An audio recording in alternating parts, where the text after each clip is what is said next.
Shalom, selamat sore. Selamat berjumpa kembali. Jemaat Tuhan JKI Suara Kristus.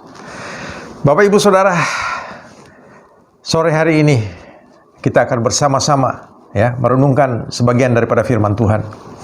Dan sebelum kita masuk di dalam firman Tuhan, mari kita berdoa bersama-sama. Terima kasih Bapa di dalam sorga untuk kesempatan sore hari ini. Kami dapat kembali bersama-sama melalui siaran online ini untuk memuji membesarkan nama-Mu, dan tiba saatnya Tuhan kami akan mendengarkan sebagian daripada firman-Mu, dan kami percaya Tuhan firman Tuhan ini akan menguatkan setiap kami, membuat kami menjadi layak di hadapan Tuhan. Terima kasih Tuhan, kuduskan dan sucikan setiap kami sehingga kami layak untuk menjadi tempat taburan firman Tuhan pada sore hari ini. Demi nama Tuhan Yesus Kristus kami berdoa. Haleluya. Amin. Bapak Ibu Saudara, saya percaya setiap kita pada sore hari ini bersyukur. Kenapa? Karena kita telah memasuki hari terakhir, minggu terakhir dari bulan Januari tahun 2021. Ini hal yang luar biasa Saudara, ya. Hari lepas hari kita lalui bersama dengan Tuhan. Bapak Ibu Saudara, sore hari ini kita akan membaca ayat firman Tuhan dari Yohanes 1 ayat 19 sampai dengan 28. Kita akan baca bersama-sama Yohanes 1 ayat 19 sampai 28. Dan inilah kesaksian Yohanes ketika orang Yahudi dari Yerusalem mengutus beberapa imam dan orang-orang Lewi kepadanya untuk menanyakan dia, "Siapakah engkau?" Ia mengaku dan tidak berdosa, katanya, "Aku bukan Mesias."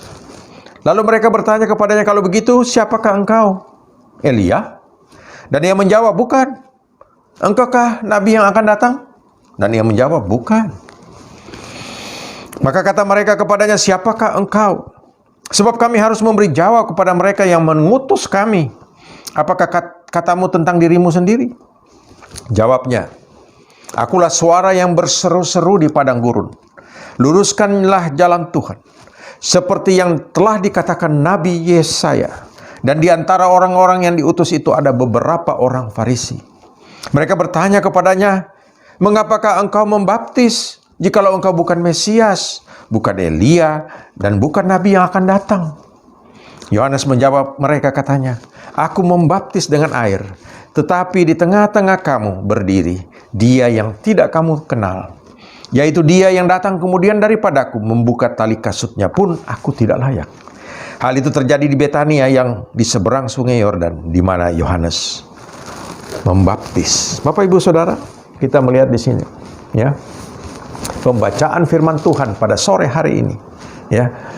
Saya beri judul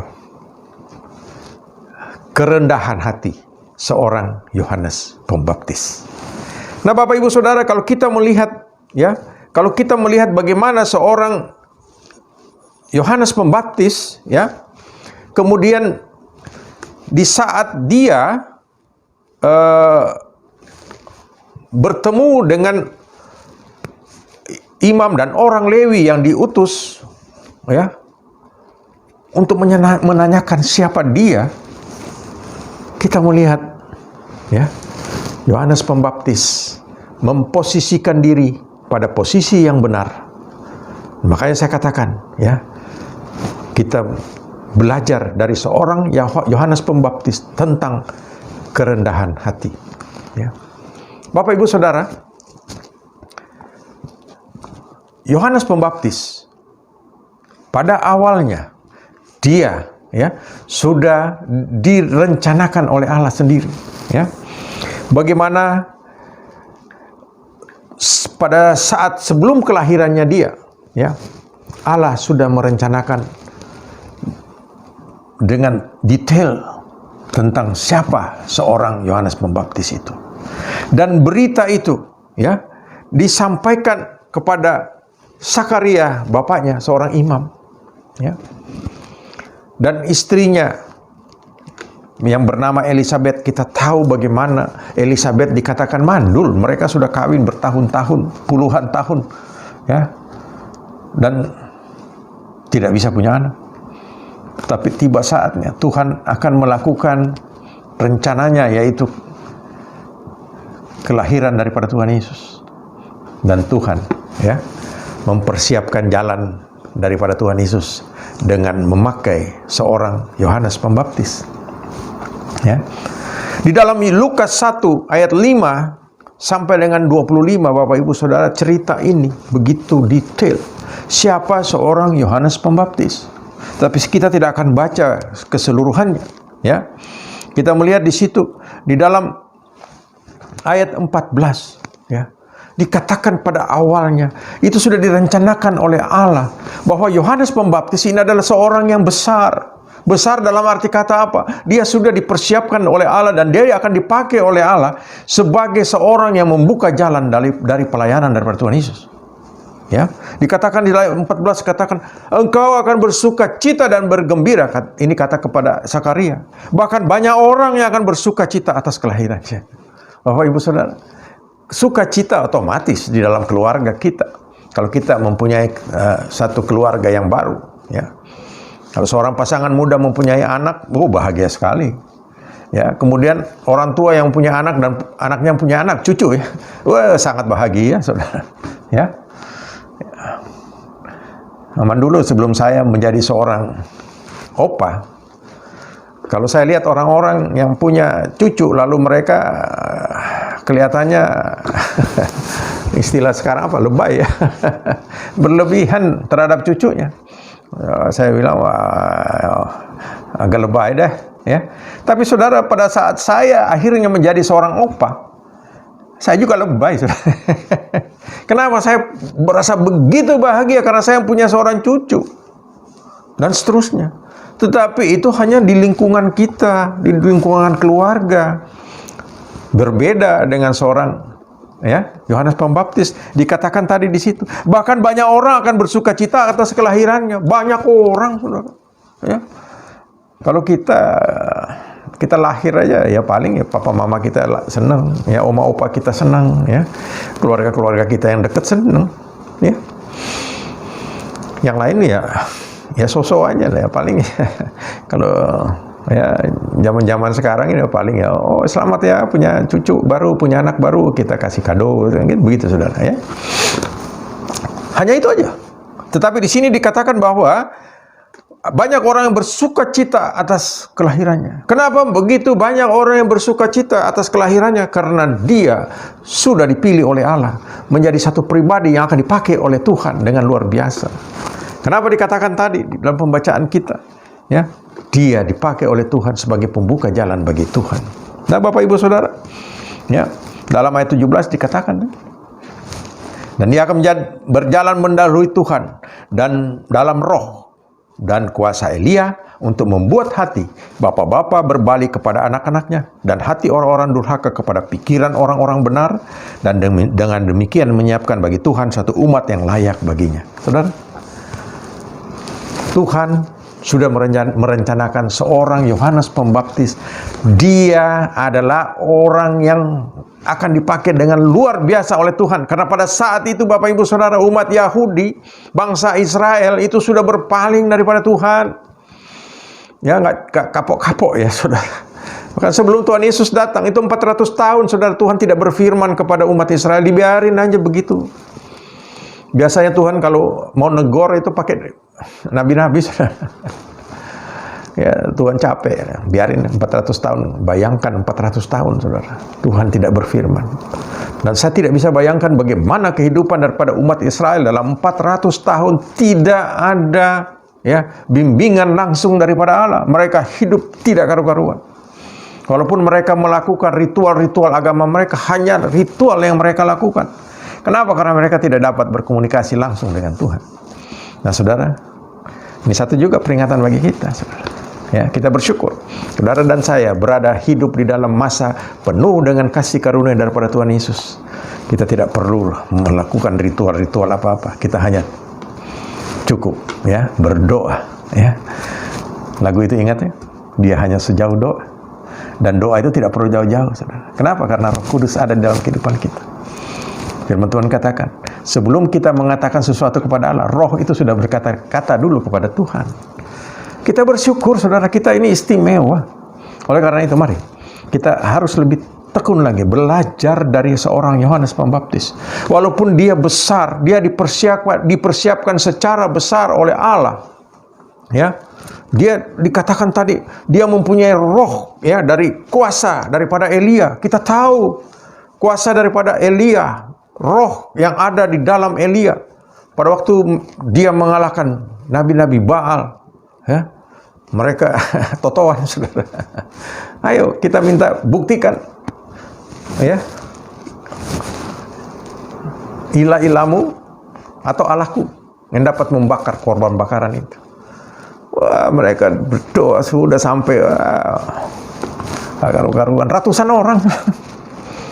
Nggak ada api, nggak ada, saudara. Sepercik api aja nggak ada untuk membakar itu, saudara. Akhirnya mereka putus asa. Lalu apa yang dilakukan? Kuasa roh Allah yang ada di dalam Elia. Lalu dia berdoa. Dan apa terjadi?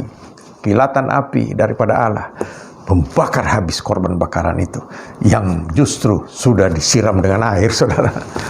Aneh kan? Ya itu karena ada kuasa Allah.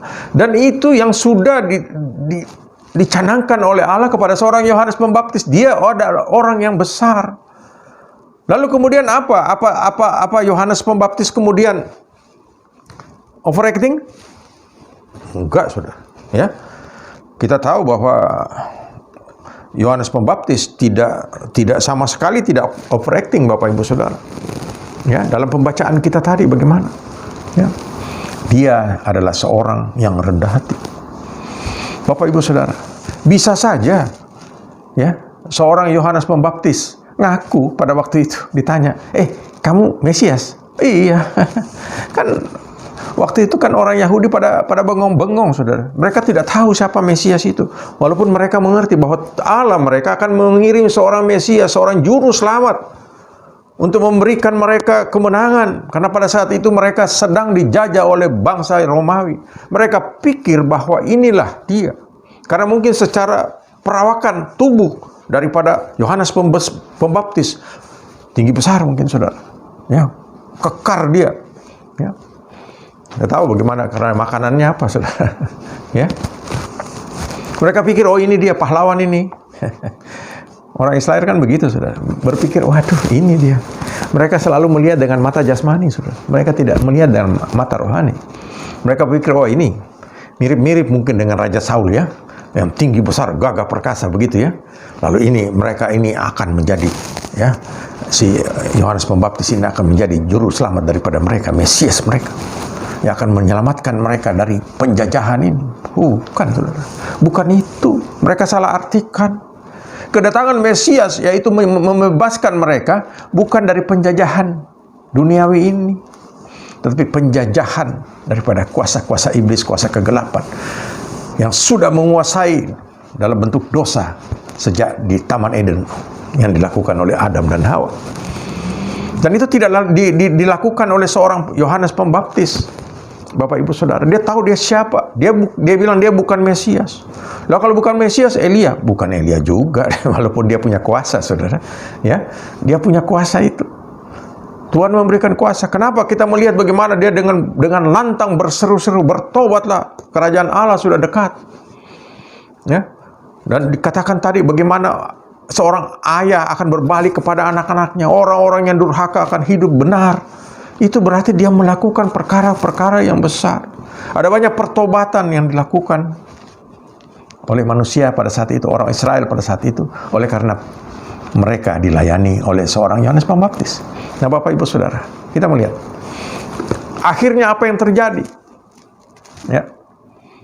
Setelah ditanya, Mesias bukan, ya, Elia bukan, Nabi bukan, siapa engkau? Nah, di situ saudara kita melihat seorang Yohanes Pembaptis tidak, ya, memanfaatkan kesempatan yang ada, ya, untuk mencuri kemuliaan Allah. Ya. Ada seseorang yang menulis buku, saudara, mencuri diri Allah, saudara. Ya. Ya memang benar sih, kita tidak boleh mencuri hak daripada Allah. Tapi dalam kenyataan, ya, ada banyak orang yang mencuri kemuliaan Allah di dalam kehidupan ini.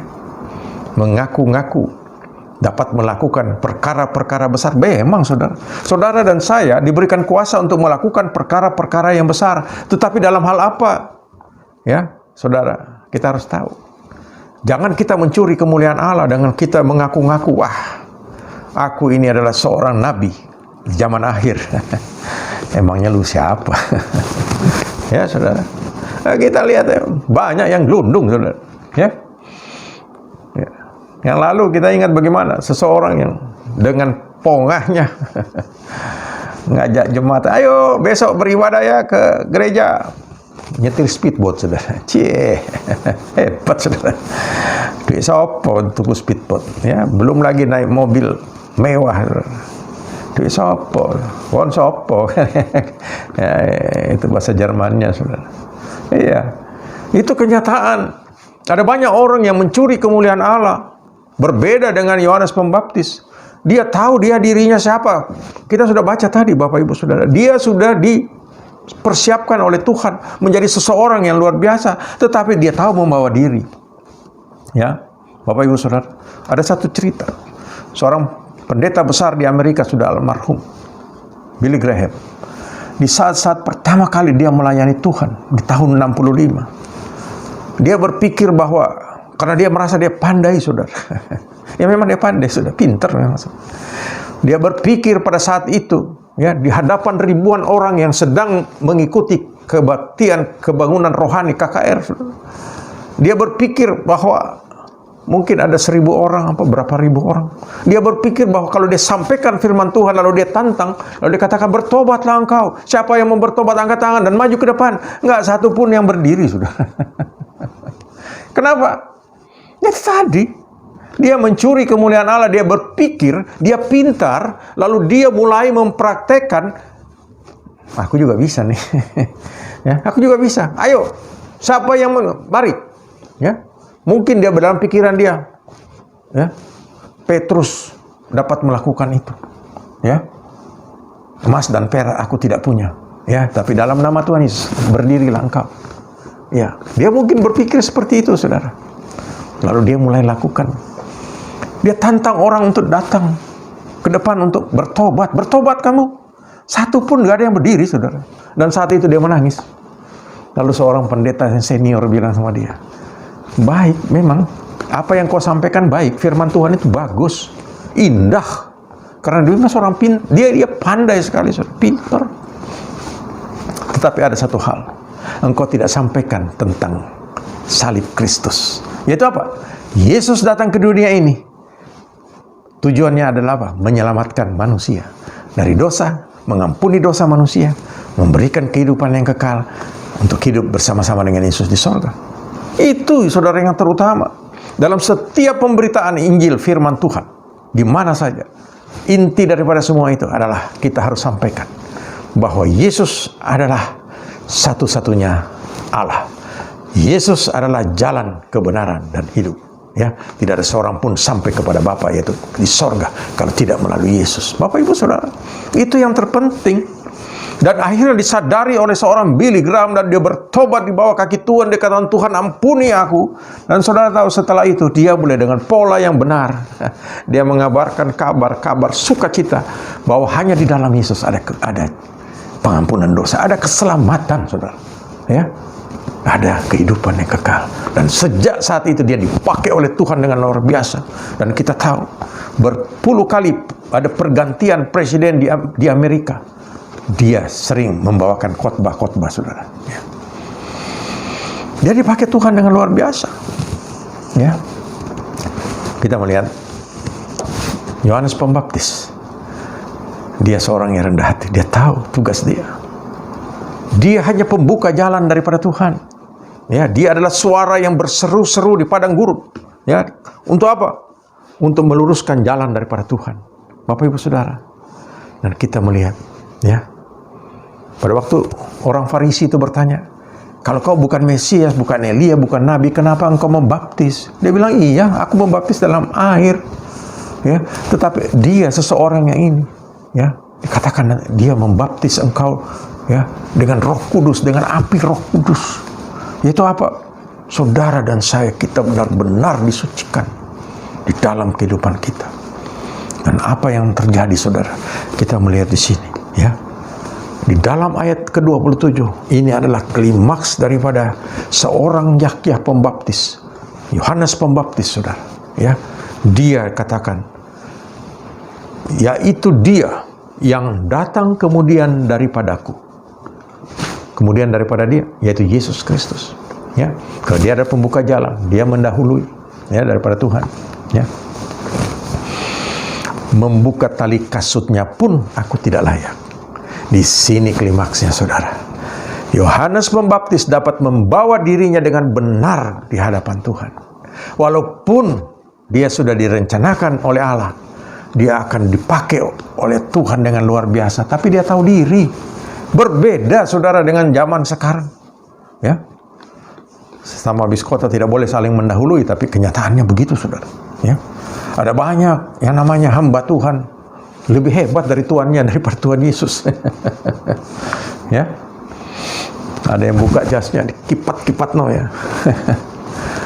Emas dan perak aku tidak punya, dalam nama Yesus sembuh. Zaman pandemi COVID-19 ini tiarap, saudara. Tiarap. Ya, bahasa Melayunya apa, saudara? Ya, konyol bahasa Melayu. Setubuh itu bumi. Tiarap itu setubuhi bumi. Mepet, saudara, dengan bumi. Ya, tiarap. Kalau dia mempunyai kuasa yang sama, ya kan? Tentunya, kalau dulu dia bikin festival-festival, ya bikin konser dong. Konser mengusir pandemi COVID-19. Ya. Kalau dulu cuma satu bawa jas satu, sekarang bawa jas dua, kiri dan kanan. Emas dan perak aku tidak punya. Dalam nama Yesus aku usir pandemi COVID-19. Nggak ada satupun, saudara, pendeta yang dapat melakukan itu. Kenapa? Itu bukan hak mereka. Ya, itu bukan milik mereka. Ya, kemuliaan itu hanya milik daripada Tuhan Yesus sendiri. Tuhan Yesus mau katakan apa yang dia mau lakukan, dia lakukan. Ya, ada banyak pendeta yang sok-sokan, saudara. Ada yang lagi yang bilang, aku berdoa nih. Kelihatannya kayak rendah hati, saudara. Aku berdoa kepada Tuhan. Tuhan diajar, saudara. Tuhan disuruh, saudara, maksud saya. Ya, aku berdoa kepada Tuhan. Tuhan, aku minta kepadamu, Tuhan. Pada hari Natal, tanggal 25 Desember, Engkau musnahkan semua COVID-19 ini dari muka bumi. Dan seluruh muka bumi akan percaya bahwa Engkau adalah benar-benar Allah. Saudara, nggak perlu kayak begitu, saudara. Ya, tidak perlu kayak begitu. Itu kan kehendak lu. Ya. Tapi kenyataannya ada yang seperti begitu. Memanfaatkan. Mereka pikir mereka dapat menyuruh Tuhan Yesus, saudara. Memangnya lu siapa, saudara? Yohanes Pembaptis saya tahu membawa dirinya. Dia bukan siapa-siapa. Dia bilang, membuka tali kasutnya pun aku tidak layak. Ini yang luar biasa, saudara. Ini yang harus kita pelajari. Dan saudara dan saya, siapapun kita percaya bahwa kita ini bukan siapa-siapa di hadapan Tuhan. Dan bukan apa-apa lagi, Tuhan. Ya, kita bukan apa-apa, ya. Saudara, siapapun kita, sepintar apapun kita, sekaya apapun kita ini bukan siapa-siapa di hadapan Tuhan. Buktinya, kita melihat Bapak Ibu Saudara begitu banyak orang pintar, ya, profesor, doktor, ya, seorang pendeta besar, pendeta kecil, siapa orang kaya, saudara. Lewat juga kena corona, saudara. Iya. Kita bukan siapa-siapa, bukan apa-apa. Ada banyak, saudara, orang kaya yang kelihatannya begitu dapat mempunyai kekuasaan karena dia punya uang banyak. Tapi giliran dia perlu ventilator, ya, nggak bisa masuk rumah sakit, saudara. Kenapa? Penuh. Masalahnya bukan apa penuh. Dia mau pakai duitnya gimana? Masa dia mau suruh copot orang yang sedang pakai, saudara? Kan bisa habis dia, saudara. Ya ada kesaksian itu. Orang yang kaya raya karena tidak bisa mendapatkan ventilator, lewat, saudara. Nah ini kita melihat, siapapun kita bukan apa-apa di hadapan Tuhan. Oleh karena itu mari kita belajar untuk rendah hati sebagaimana seorang Yohanes Pembaptis. Dia tahu diri. Dia katakan, membuka tali kasutnya pun aku tidak layak. Nah saudara dan saya, apa kita seperti Yohanes Pembaptis? Apa kita sudah selevel dengan Yohanes Pembaptis? Enggak, kita nggak ada sejung kukunya. Ya, kenapa? Tuhan Yesus sendiri katakan di dalam Matius 11 ayat yang ke-11, ya, tidak di antara manusia yang dilahirkan oleh seorang perempuan tidak ada yang lebih besar dari seorang Yohanes Pembaptis. Tuhan Yesus saja memuji dia dengan luar biasa, saudara. Kenapa? Karena dia memang luar biasa. Sedangkan kita bukan siapa-siapa. Kita biasa-biasa aja. Ya. Tetapi satu hal Tuhan Yesus katakan, aku akan pergi kepada Bapa, tetapi engkau akan melakukan perkara-perkara yang besar. Saudara, perkara-perkara besar itu apa, saudara? Ya itu tadi. Kita akan dipakai sebagaimana Tuhan sudah memakai Yohanes Pembaptis.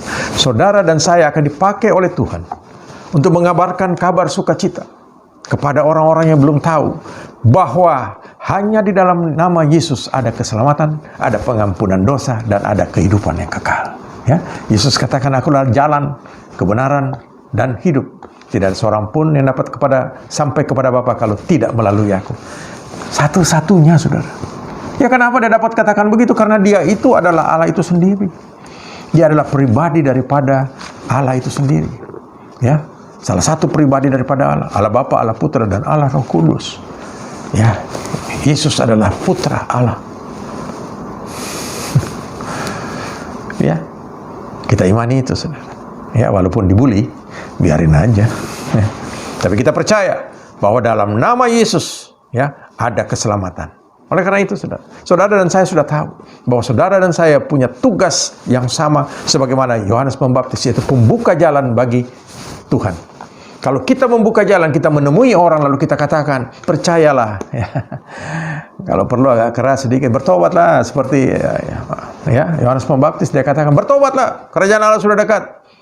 Dia membuat seorang ayah berbalik kepada anak-anak. Seorang yang tadinya nggak karu-karuan untuk hidup menjadi baik kembali. Nah itu adalah tugas saudara dan saya. Menyampaikan kabar sukacita. Kita sampaikan itu. Dan kita akan disertai dengan kuasa yang sama yang pernah Tuhan berikan kepada Yohanes Pembaptis. Yaitu roh yang sama, yaitu Roh Kudus ada di dalam kehidupan saudara dan saya. Dan kita lakukan itu dengan kuasa Roh Kudus. Dan Tuhan akan berkarya, dan ada banyak jiwa yang akan diselamatkan. Yang penting kita tahu diri kita. Kita harus merendahkan diri di hadapan Tuhan. Kita jangan memposisikan diri selevel dengan Tuhan. Kita bukan siapa-siapa dan kita bukan apa-apa, saudara. Mari kita tahu membawa diri sebagaimana Yohanes Pembaptis. Ya, saya ulangi lagi kata-katanya dia. Dia yang akan datang kemudian daripadaku, membuka tali kasutnya pun aku tidak layak. Saudara, ini satu hal yang luar biasa. Penuh kerendahan hati, sadar diri siapa dia. Makanya saudara dan saya bukan setara dengan Yohanes Pembaptis sekalipun. Sedangkan Yohanes Pembaptis dia dengan rendah hati dia katakan untuk membuka tali kasut daripada Tuhan Yesus dia tidak layak. Apalagi saudara dan saya. Kita tidak perlu sok-sokan ya. Kalau yang lain sok-sokan biar urusan dia. Yang penting kita tetap rendah hati. Amin. Tuhan Yesus memberkati Bapak Ibu Saudara. Dan saya percaya setiap kita pada sore hari ini kita akan dikuatkan oleh firman Tuhan. Karena kita tahu Tuhan senantiasa menyertai kita. Dan kita akan dipakai sebagai alat-alat yang luar biasa oleh Tuhan. Ya, melakukan pekerjaan-pekerjaan besar. Oleh karena Tuhan sedang mempersiapkan kita untuk itu. Saudara sudah diberikan keselamatan. Saudara sudah diampuni dosa saudara. Dan saudara sudah mendapatkan jaminan untuk hidup kekal. Mari, jangan kita miliki sendiri. Kita bagikan kepada orang lain. Supaya setiap orang yang bertobat di dunia ini, seluruh sorga akan bersorak-sorai. Puji nama Tuhan. Tuhan Yesus memberkati. Mari kita berdoa bersama-sama. Terima kasih Bapa di dalam sorga. Sore hari ini Tuhan sudah memberikan kepada kami pengertian untuk kami hidup di dalam kerendahan hati dengan contoh seorang Yohanes Pembaptis yang walaupun sudah direncanakan demikian rupa bahwa dia adalah pembuka jalan daripada Tuhan Yesus sendiri di dalam melayani dunia ini, tetapi kita melihat bagaimana seorang Yohanes Pembaptis tahu membawa dirinya. Dia katakan untuk membuka tali kasut daripada Tuhan Yesus pun dia tidak layak. Oleh karena itu Tuhan, Engkau mengingatkan kepada setiap kami untuk kami terus merendahkan diri kami di hadapan Tuhan, bahwa kami ini bukan siapa-siapa, kami bukan apa-apa, tetapi Tuhan, Engkau adalah Allah kami yang luar biasa. Terima kasih Tuhan mempercayai kepada kami untuk mengabarkan kabar sukacita kepada orang lain, melakukan perkara-perkara yang besar, karena itu adalah tugas kami. Terima kasih Tuhan Yesus, Engkau berkati setiap sidang jemaat Tuhan, berkati keluarga-keluarga mereka, berkati segala usaha pekerjaan mereka. Engkau Tuhan secara khusus memberikan perlindungan dengan kuasa Roh Kudus-Mu, kuasa darah-Mu membungkus setiap sidang jemaat daripada JKI Suara Kristus. Membungkus mereka Tuhan, melindungi mereka dari segala sakit penyakit teristimewa dari pandemi COVID-19. Segala virus COVID-19 kami usir di dalam nama Yesus Kristus Tuhan kami yang hidup. Tuhan tolong setiap kami, mampukan kami untuk hidup sesuai dengan kehendak Tuhan, hidup di dalam kerendahan hati. Di dalam nama Tuhan Yesus Kristus kami sudah berdoa dan mengucap syukur. Amin. Tuhan Yesus memberkati Bapak Ibu Saudara. Sampai berjumpa. Amin.